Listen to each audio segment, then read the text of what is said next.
Jess, you know, I'm actually surprised that I made it out alive today, because just being inside of that store and seeing the interaction between the students and the football players, it was like, what is going on right now? They were carts crashing into each other and feet being rolled over. It was honestly so crazy, but you could definitely feel the Christmas spirit inside. And all the lights that you're seeing right now on that smart home is powered by a small computer. This is technology, and how crazy it is, you guys. This computer is as small or smaller than the palm of my hand. And I was able to grab a guy that was coming from Chicago, and he travels on the South Shoreline all the time. And he said with tomorrow's snowstorm, they really shouldn't have any issues, him or other travelers. It's 5:36, and we are seeing so much of a difference from when I last saw you all at 5. And I'm betting my boss wants me to use this handy dandy ruler that I have right now in my hand to measure just how much snow has come down since I last saw you at 5. And just looking now, it was just really loud. Really, I could tell it was close. Andrew Bender's been living near Huey Street in Frederickson for about a year now. And this morning, he says a round of rapid gunfire woke him up. Some gunshots over back behind those houses. South Bend Police Department says reports of shots fired came in at around 5:30 this morning, and officers were immediately dispatched. They stopped a vehicle with several people in it. One of those people was a man who County Metro Homicide confirms had been shot in the head. Commander Tim Corbett says that man is now at Memorial Hospital in critical condition. These are not life and death situations. They're situations that people have turned into life and death. Bender says it all happened so fast. I saw a gentleman pacing back and forth like, oh my, you know, freaking out. And says he's never seen anything like this before. It does concern. Nothing like this has ever happened.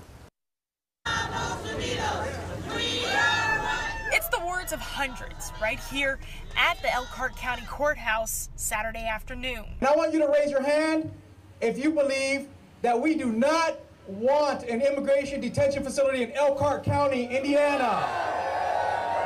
Core Civic has picked Elkhart County to be the home of a potential ICE facility, but people at this protest say it's not happening. They're not necessary. That's just extra money being spent on programs that are really not going to help our community at all, and that could be better spent elsewhere. No plans have been submitted to the county yet, but the idea of Elkhart County having an immigrant detention center, many say is the complete opposite of the county's message of diversity and inclusiveness. It doesn't send a welcoming message. You know, people in Elkhart County need to understand the impact this will have on the economy, on the health of the community, and the soul of the community. We must resist this. Speakers from Elkhart County Hope, the county's Board of Commissioners, and local immigration lawyers rallied the group all afternoon. How many of you think a detention center will further those values? I think it's a horrible idea. Pat Hackett, who's looking to take Jackie Walorski's Indiana District 2 seat, says rallies like today are one of many ways to catch the attention of elected officials. And then I think people need to call their representatives at every level of government, voice their opposition, and most importantly, voice their solidarity with all people who are in this nation. I think that it's either now or never. Things are either going to get really bad or going to get really good, and I think that right now we're at the time where we can lead change into ways that will help us all. They fixed the strap and everything. Tony Sergio, owner of Tony's Shoe Store, is busier than ever. I'll stop back in a day or two. It's a one-man show today with a fresh help wanted sign right outside. That's because his last employee allegedly robbed him. I told her, I say, I'll give you $8 an hour. To sew shoe soles and help around the store. But now, Sergio doesn't think a job is what this woman wanted. I tell you honest, making me mad because why? He says on her first and last day, he saw her looking inside of this blue bank pouch that has his personal bank information in it. Sergio asked her what she was doing, and she said nothing. On Saturday, he says she came back to the store with another man upset. Oh, you accusing me for stealing. Sergio says she demanded he give her that blue bank pouch, and he told her it wasn't in the store anymore. She started to get mad, to scream, and they pick up all of their stuff over there in the cash register and dump. Then she went over to a wall in the store that's lined with designer handbags and pulled down a Louis Vuitton duffel bag Sergio was fixing for a customer. She picked up, put over here, and left. While at the same time, the woman's friend was taking $70 out of Sergio's cash register. Are you scared right now, or are you? No. No, I'm not scared that time either. No, one life we gotta live.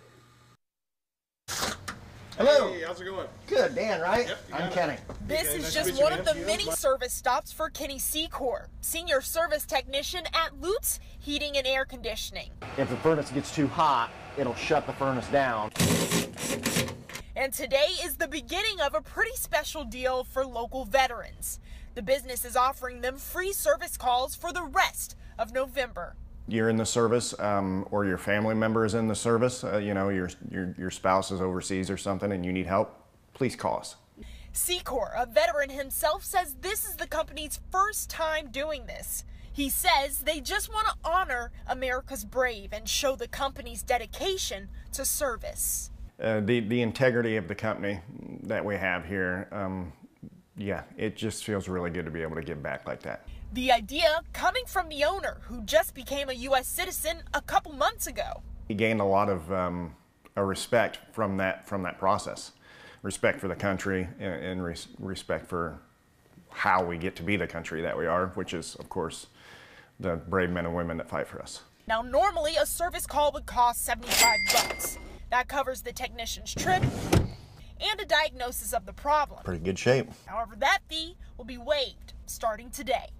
I hope they call us. I appreciate meeting other veterans. They do deserve our respect and our gratitude, and this is just one small way of doing that. Reporting in Granger, Kylie Walker, ABC 57 News.